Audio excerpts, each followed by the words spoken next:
It's time to wake to sleep with Sleep Science Today, where we learn to sleep well with your host, Andrew Colsky on UK Health Radio.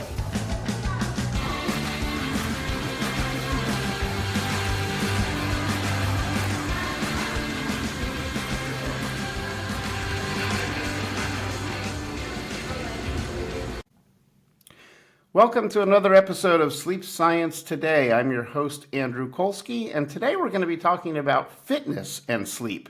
We have an expert, Laura Dow. She is a master trainer in fitness. She has her own company, Stiff to Fit, and she's an author of this book, Mind Your Movement. We're going to be talking about that today. So, Laura, welcome to the show. Thank you so much, Andrew. Happy to be here. Great.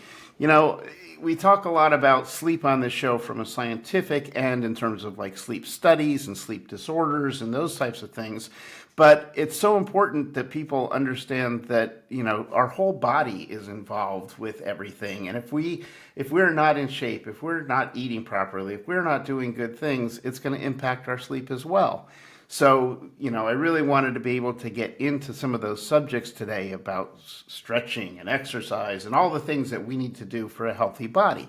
So can we start off with you giving us a little bit of your background? What got you into the fitness field in the first place? Sure. Well, I have my own journey to better health and fitness. Like many of your listeners, possibly, I've had yo-yo weight gain and weight loss throughout my life. And also because of the age I am, I'm 64, being a female growing up in the United States, I did not have access to team sports. Title IX wasn't passed until 72, and because of many legal challenges that were mounted to Title IX, it wasn't implemented until I was in high school. So all the opportunities that one would think of that are available to everyone now in public schools were not available to me as a female back when I was growing up. So movement and exercise and physical activity were things that I did as something with friends. So biking, walking, playing tennis, hitting tennis balls back and forth, swimming, ice skating. I grew up in a northern climate. So my brain wasn't in, okay, let's go out and go for a run. Let's go out and lift weights. I mean, I didn't start lifting weights until I was in my late 30s. So I was basically, my family prized intellectual pursuits. So I started with, reading, and I was a big music person. I grew up playing piano and playing flute. And eventually I became a classical musician. And there wasn't a whole lot of movement involved with that, although I will get back to that in a bit because the breath part of playing my instrument was super important.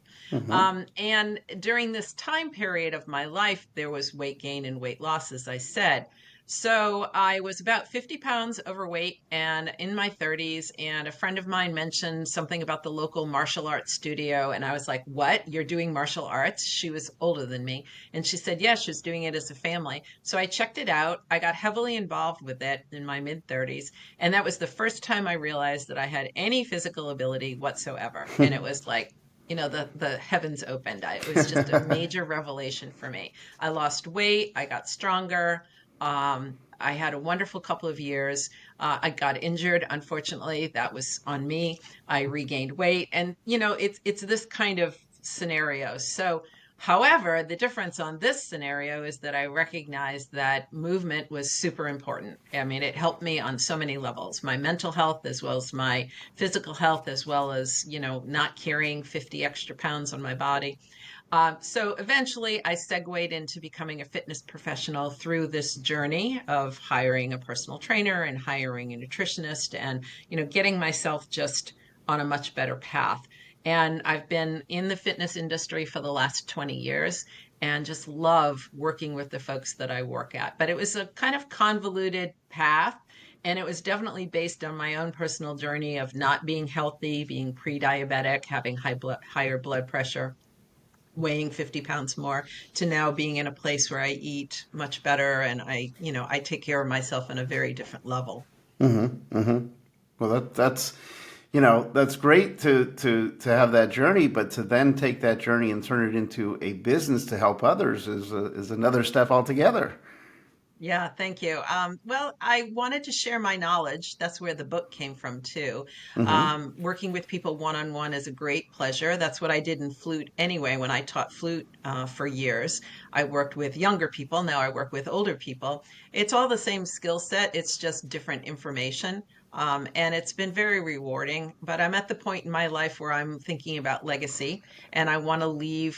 I have this whole body of knowledge in my brain and ways that I work with my clients that seem to be successful for them. And I just wanted to be able to pass that forward in some sort of broader context. Great, great. So as we get ourselves started here, and we're talking about exercise and movement and getting the body going, you had mentioned to me that there's a difference between I wrote it down here: movement versus exercise, and I'm curious to learn what the difference is.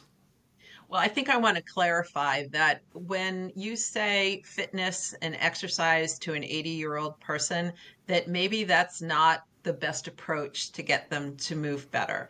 And Hmm. so my vocabulary, I mean, I'm a fitness professional. That's what I am. My company is called Stiff to Fit. So clearly I don't think it's bad. I just think you have to know your audience. So I raised the Title IX situation because it directly affected me, but it affects all of my clients that are older than me. So if I was just at the cusp of being able to have team sports for girls in my high school, the women that are older than me did not have that at all. So I do occasionally run across people that have never weight trained, women that have never weight trained, which is kind of blows my mind, but it does happen. And so you can't go to someone who's never weight trained and say, "Okay, we're going to, get you fit," because that doesn't have any meaning in their world. As a matter of Hmm. fact, it has kind of a scary connotation like, "Okay, so you're going to be like a drill sergeant and you're going to make me do all these crazy things and I'm going to get hurt or I'm not going to be able to perform well," or whatever the fear might be.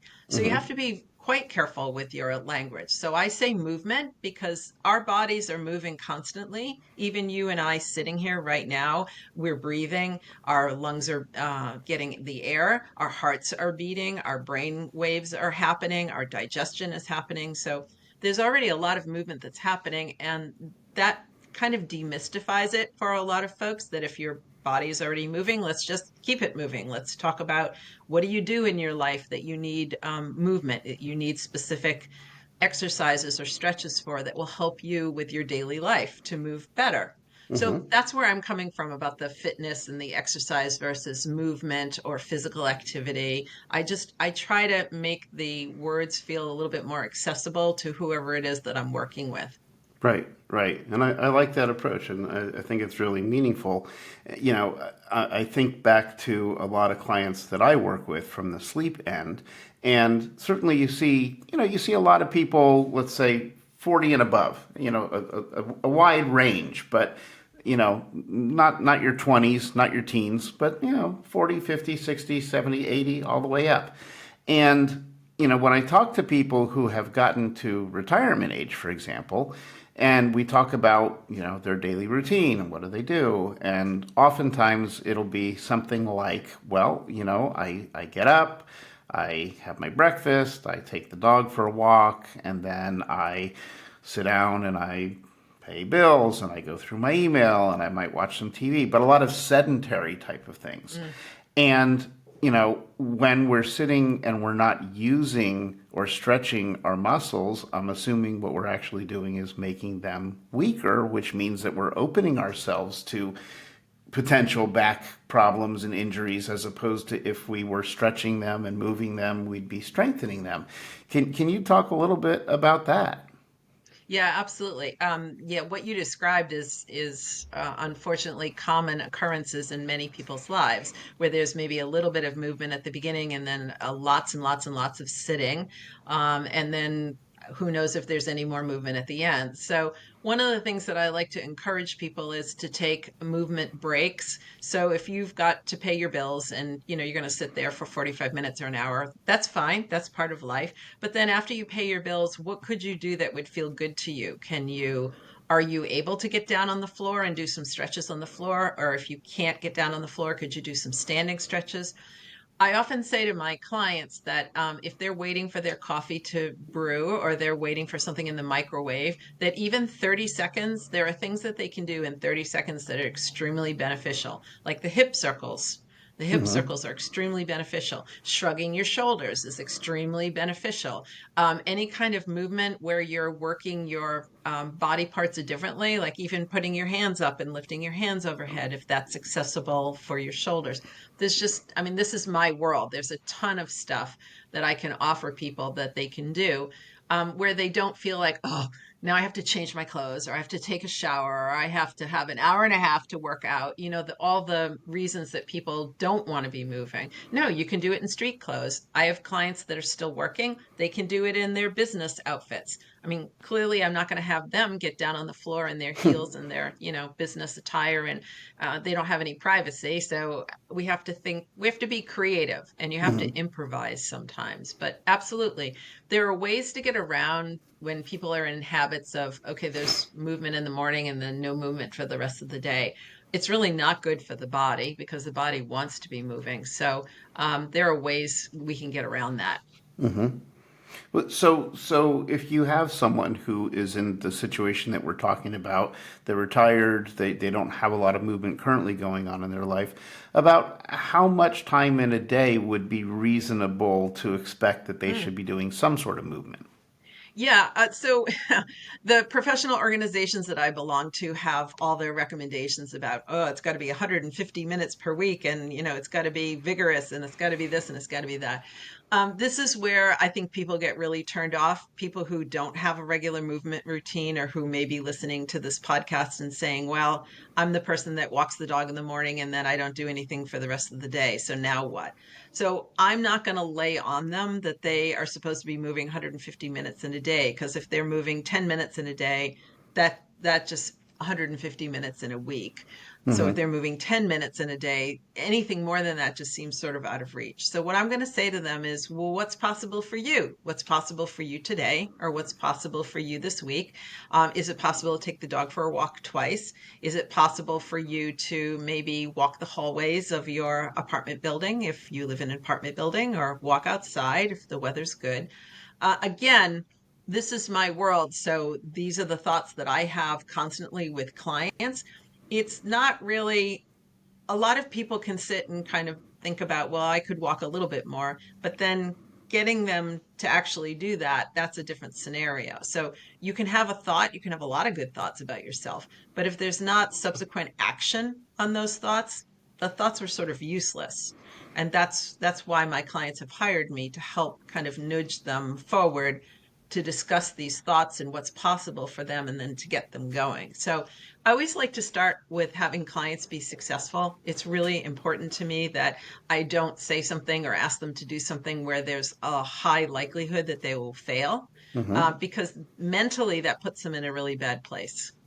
Right. So I would say to them, yeah, well, what's possible for you today? Let's design a little thing, and maybe it's 3 minutes, maybe it's 10 minutes, maybe it's 1 minute, and do it for the week, and then tell me how it went.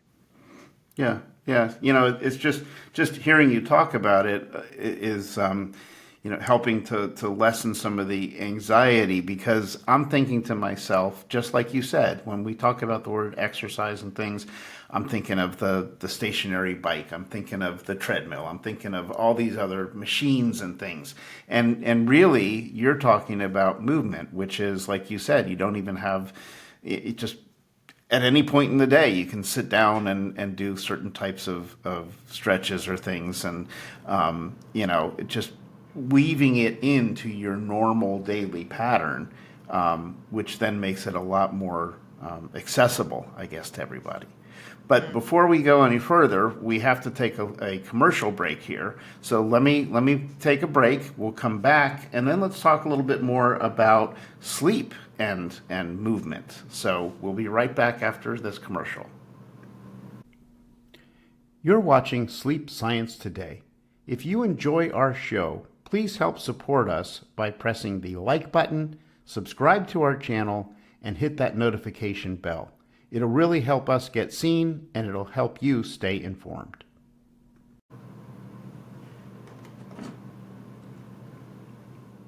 All right, we are back on Sleep Science Today. I'm your host, Andrew Colsky. We're here with Laura Dow, and she is talking to us about movement. Another word, less threatening word than exercise, but movement and how it impacts the body, and now more specifically related to sleep.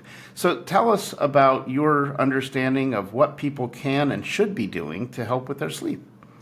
Sure. Well, the good news here is that just about anything that you do to help your body move more is going to help your sleep. There are a couple of caveats to that, which I'll get into. But I want people to know that by and large, there's really nothing that they can do that's movement rich or movement physical activity rich that's going to negatively affect their sleep. And as I said, there's a couple of exceptions, which I'll get to. So that being said, are there targeted things that one can do to help sleep? So this is what I know from being a fitness professional. If you are a high strung personality, and I'm going to put myself in that category, I live in Washington, D.C., and we're all kind of crazy here in terms of, being very career focused, professionally focused, and always on the go. So many cities are like that. So if you are that kind of person, sometimes being told to relax is just like crazy.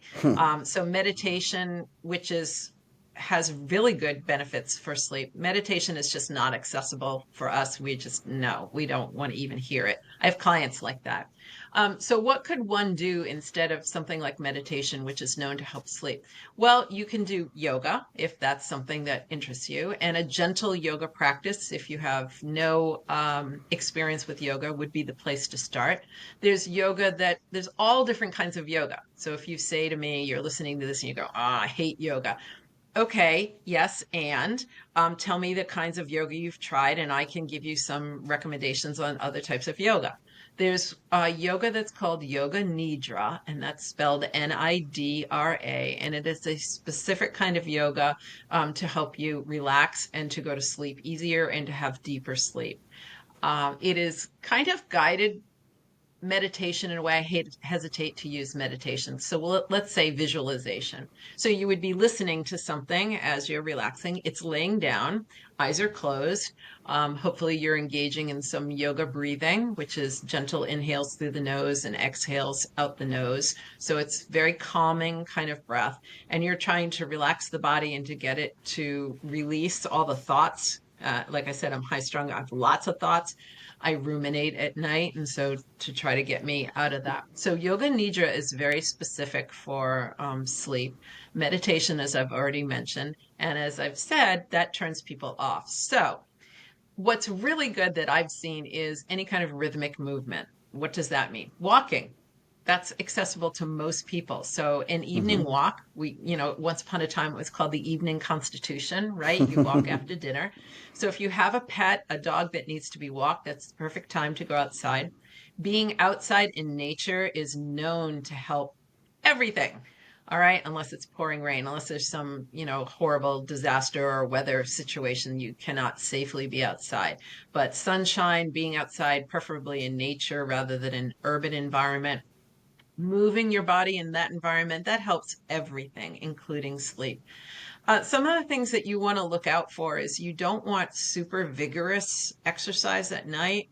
Maybe that helps some people because we're all individuals, we're all unique. So some of this is hit or miss.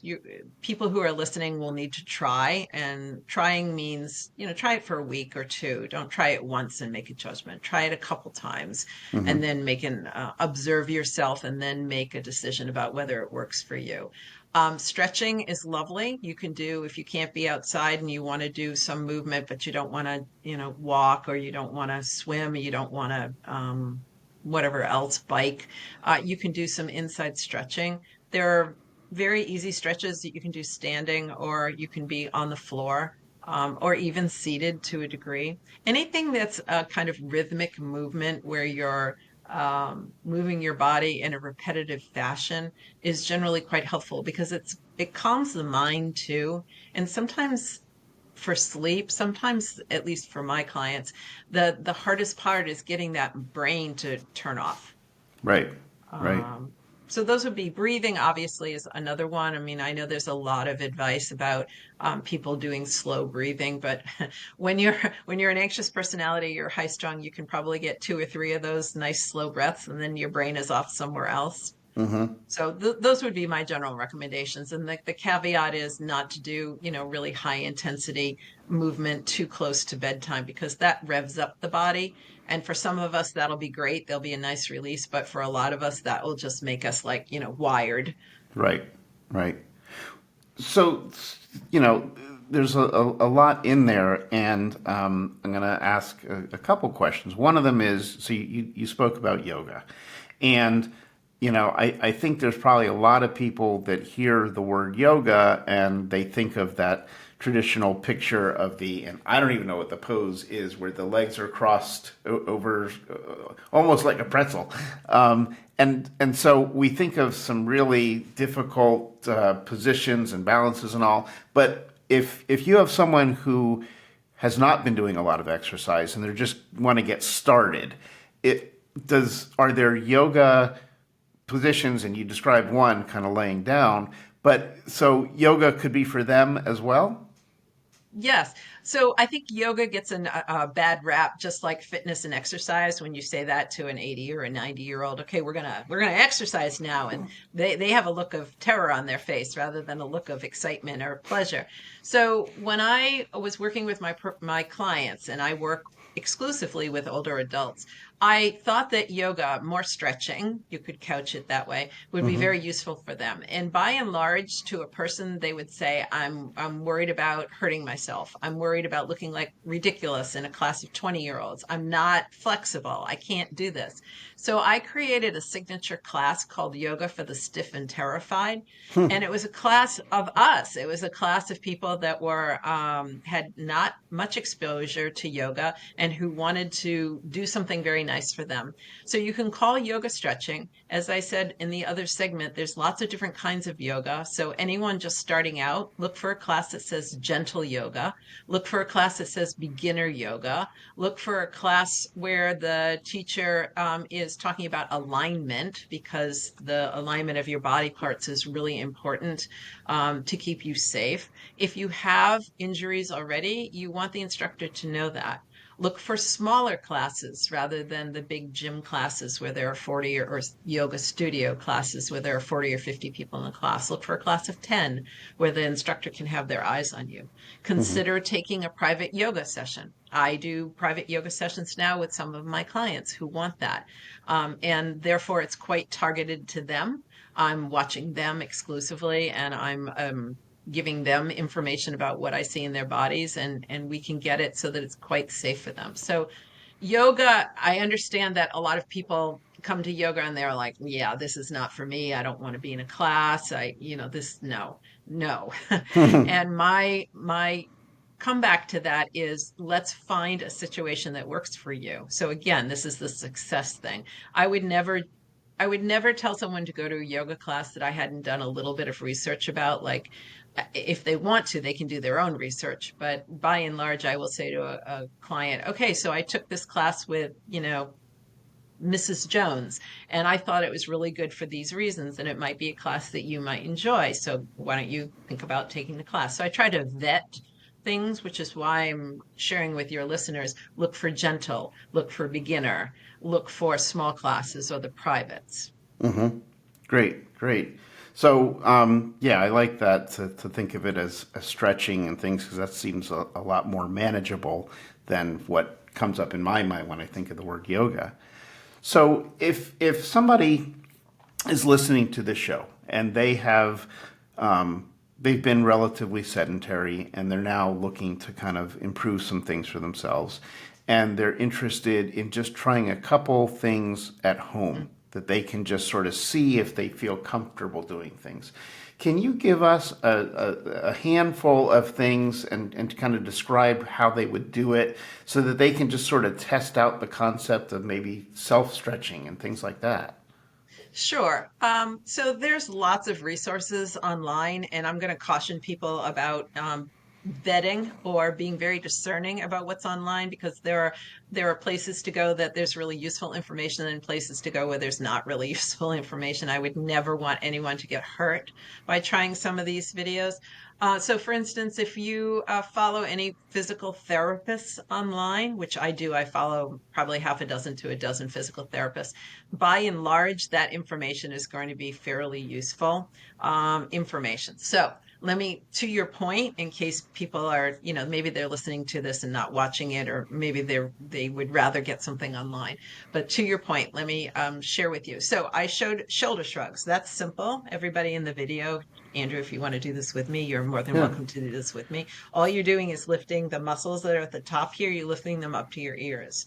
A lot So, of people during the day will get, they'll be in this position looking at their computer, right? Okay, so this mhm, is you can see me. This is horrible. Just, I mean, doesn't it make you in right. pain just looking at this? So this helps to release those muscles. Okay, so that would be number one. That's very simple. How do you feel?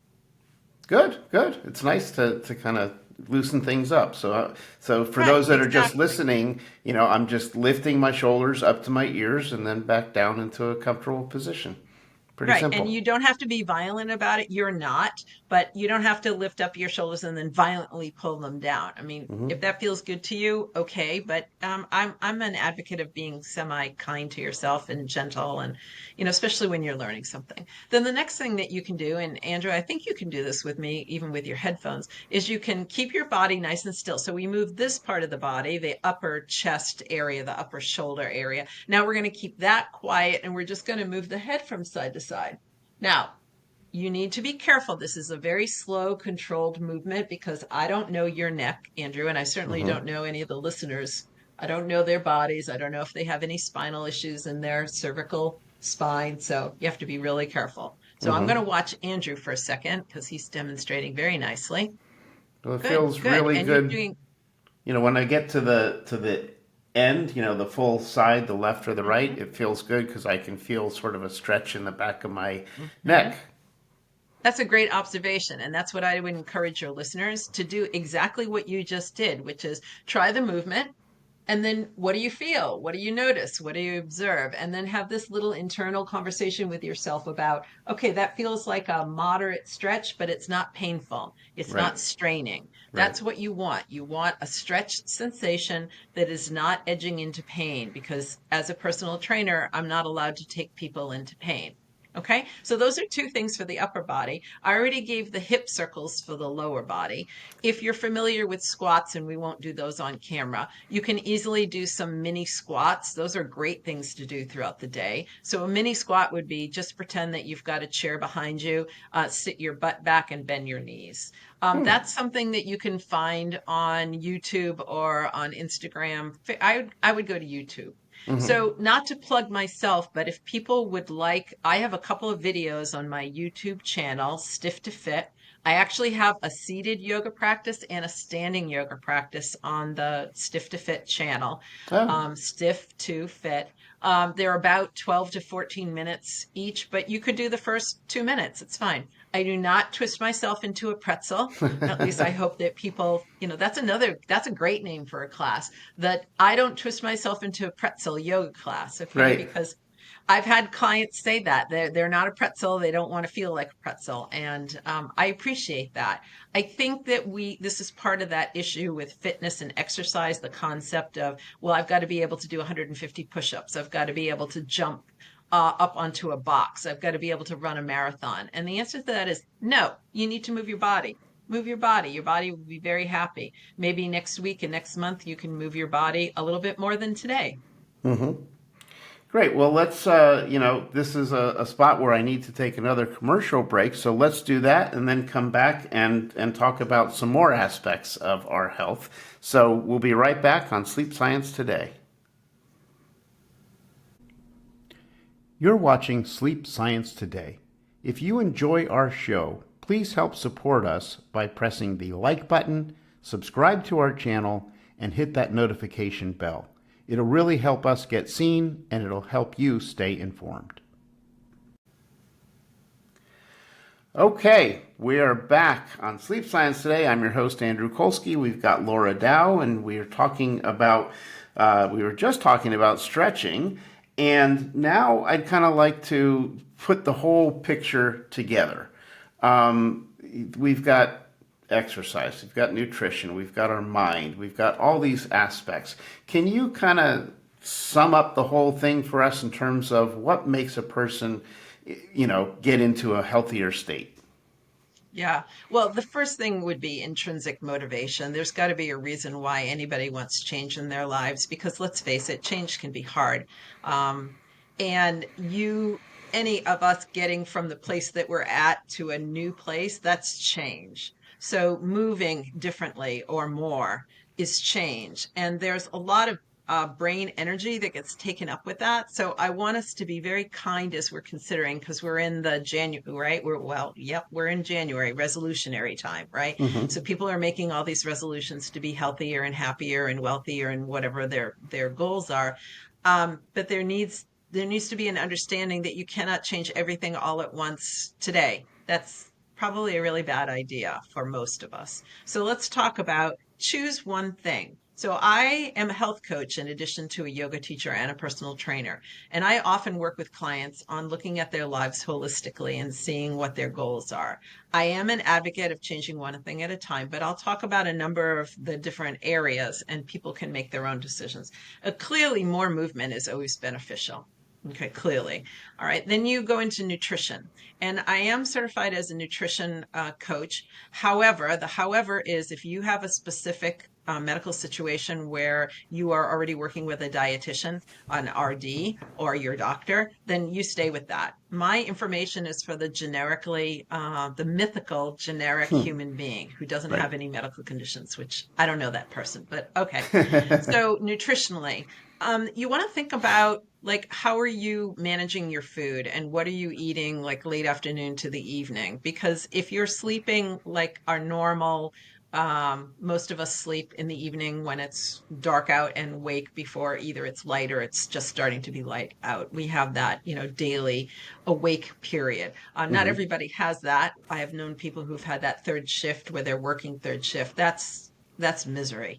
But Yeah. anyway, we're not going to get into that. We'll stay with the daily. Then you want to think about how you're like, what does that late afternoon, evening look like? I'm a big tea drinker. So I stopped drinking my tea, which has caffeine in it, it's green tea, by about 1 o'clock, 2 o'clock. And then I switched to water for the rest of the day. I am not somebody who likes to exercise in the evening, although once upon a time I did that. So my movement in the evening might consist of doing the stretches that we talked about in one of the other segments. I'm not going to be going to a class, although a yoga class might be nice. I'm not going to be doing my vigorous walking or my whatever else, my weight training that I might be doing earlier in the day. I'm going to be kind of winding down a little bit. I want to look at the foods that I eat also close to bedtime. Like I try to finish eating by 6 o'clock. I have a somewhat earlier bedtime than a lot of folks, but I try not to snack. If you snack, it's not a problem unless it keeps you up. Right. Hmm. So all of my advice is based on what works for you. But these are just ideas for people to consider. So I don't drink caffeine after like 1 in the afternoon. That would include coffee. And guys, chocolate has caffeine in it. Maybe we don't eat enough to have it affect us, but be aware, Hmm. chocolate does have caffeine. I don't eat super spicy foods in the evening or things that like heavy meat. I'm not a big meat eater, so I'm just looking at how can I get my body to feel like it's going to relax. So that's number one. Nutrition is number one. Then we want to look at our circadian rhythms, which I'm sure you've had other experts on that have talked about that. Some of Sure. us are morning people, some of us are, night owls. Some of us like to work out first thing in the morning. Some of us like to move at night. I mean, there's a wide variety of human activity and the way that human beings live. So I think my best advice would be, can you pay some attention to yourself? Maybe try some of the ideas that were talked about in other podcasts that you've done or the ideas I've presented and just make yourself be, like a little lab experiment. And a lab experiment in a good way, not a guinea pig, but in a good way, that you're just trying some things, maybe one thing or two things at a time, and just seeing if there's any changes over the course of 2 to 3 weeks. Hmm. Um, we talked before about meditation. That's another word that really turns off people who are, kind of, you know, on the go types of people, but meditation can be very nice. And meditation doesn't have to be sitting in lotus position for an hour and a half. It can be a lying down meditation like yoga nidra. Music can be wonderful, a wonderful way to relax. Being a former classical musician, I love music, all different kinds of music. So could you put earbuds in? Could you have headphones on, or just have it on and maybe drift off to that? Scents are another thing that are very useful for people, essential oils. So lavender is the obvious one, but there are other scents.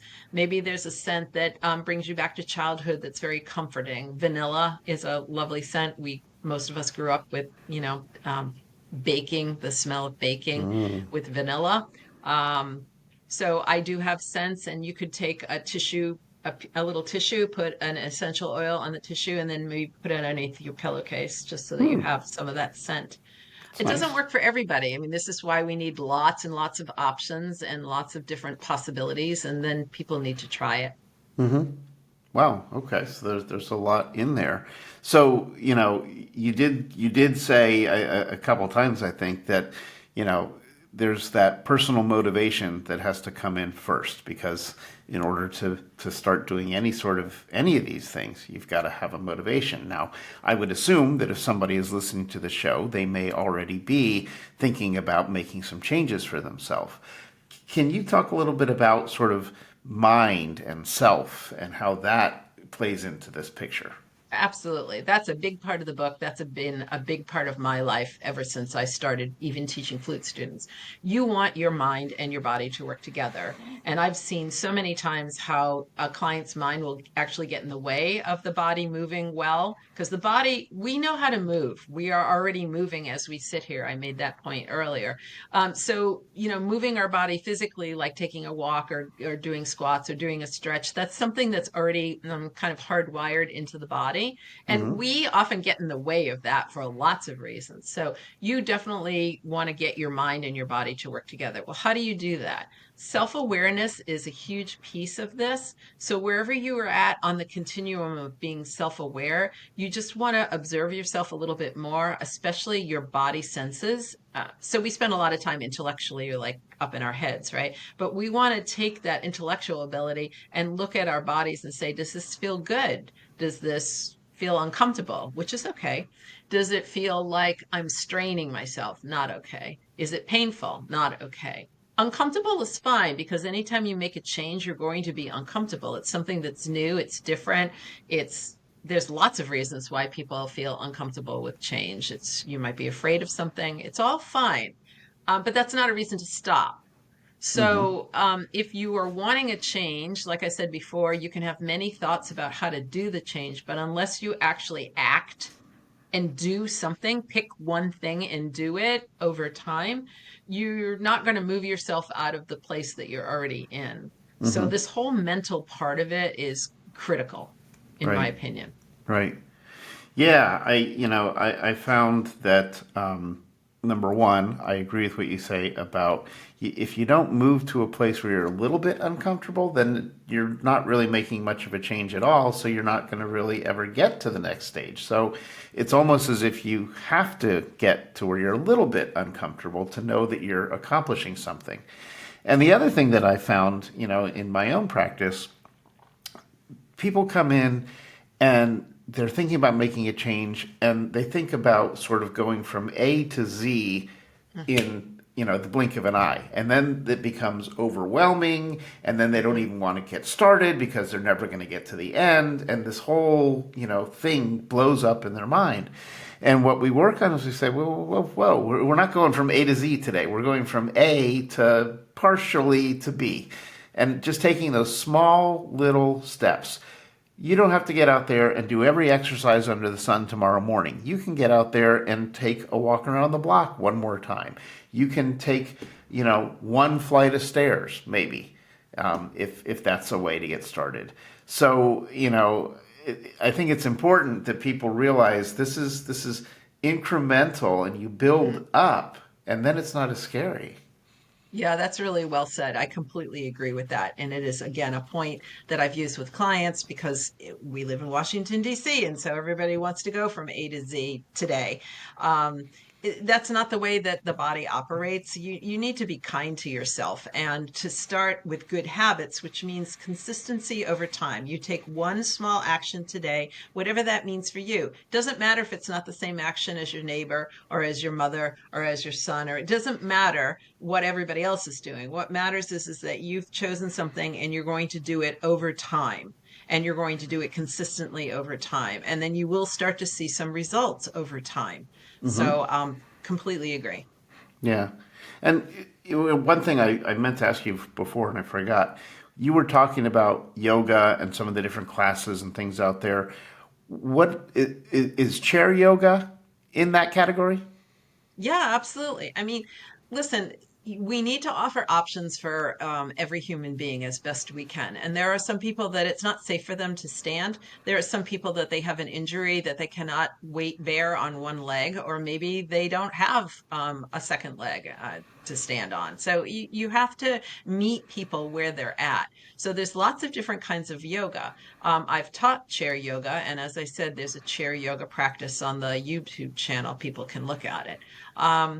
If you're capable of doing standing yoga, that's a goal that you might want to have for yourself, but you can absolutely start with on the floor yoga.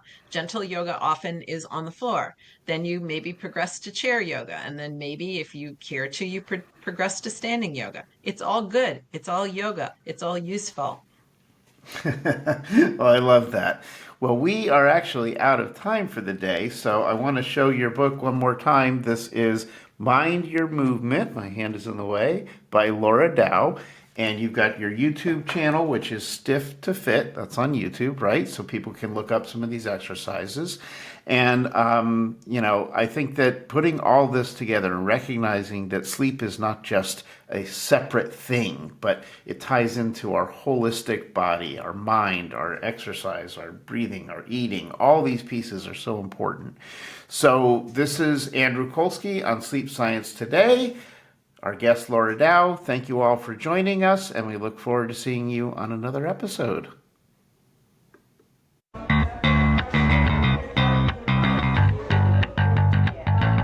Thank you for listening to Sleep Science Today and learning how to sleep better with your host, Andrew Colsky, on UK Health Radio. For more information on how you can achieve better sleep, go to sleepsciencetoday.com. Remember, sleep science today and sleep better tonight.